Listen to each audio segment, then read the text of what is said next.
Your financial information is up for grabs. A local identity thief told FOX23 it's not a matter of if, but when your personal information will get stolen. In a FOX23 exclusive, investigative reporter Katie Higgins is live after going behind jail walls to talk to a local thief to find out if there's anything you can do to protect yourself. Katie. This guy is no joke. At one point, he had around 5,000 open credit accounts in other people's names. And he downloaded all of this information off of something called the dark web. Now, it looks kind of like this. You have the surface web, which is what a regular person would use on a daily basis, social media, search engines. Then you have the deep web. That's where something like your academic records, medical records are stored that you don't want someone to get their hands on.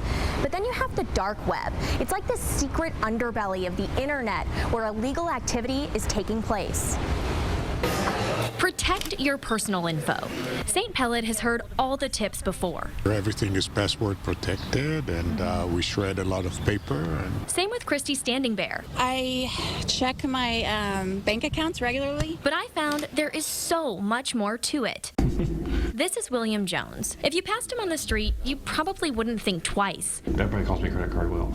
But take a step back, and his orange jail scrubs paint a different picture. I feel bad for what I did. He's in jail for identity theft and unauthorized use of a credit card, to name a few. He hasn't always been like this. I've got computer science and networking degrees. But Jones lost his job, got into drugs, and needed money. I'd been invited to the dark web years ago, so I just kind of dove into it. He started buying people's personal info on secret websites. If you know how easy it was to take someone's identity and take their whole life. At one point, he had 5,000 open credit accounts. Picture this. He rented a room on the 12th floor of the Hyatt Regency. He set up 7 computers, a smart TV, credit card writers, and ID printers. He powered it all from a solar panel he stuck in the window. What's crazy? Corporal Matt Rose with TPD says hackers get your information and upload it on secret servers, usually housed in Russia. Local scammers get access and buy your info with Bitcoin, an untrackable internet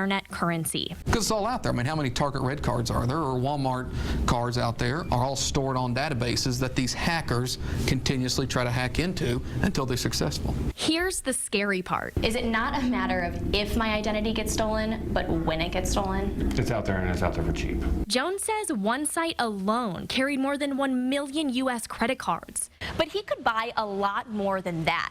For just $1.54, Jones could download your social, date of birth, and address. For $10.99, he could get everything from your credit card numbers to your email password.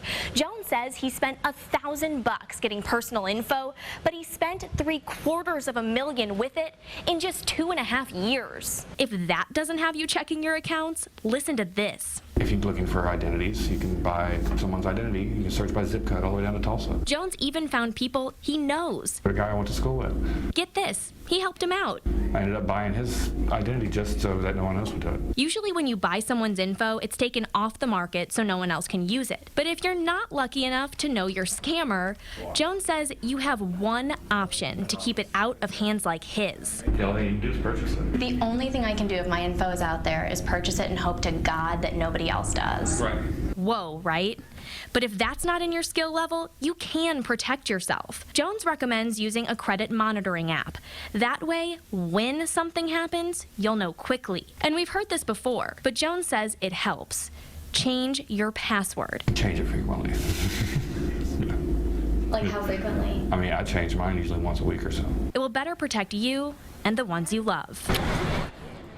TPD says they're just getting their feet wet investigating this problem. On Fox 23 News at 9, I'll tell you what Jones says needs to be done to fix this nationwide issue. In downtown Tulsa, covering news that matters, I'm Katie Higgins, Fox 23 News. Wow, truly eye-opening. So we all learn change our passwords weekly. It's hard for us busy people to do. Katie, thanks.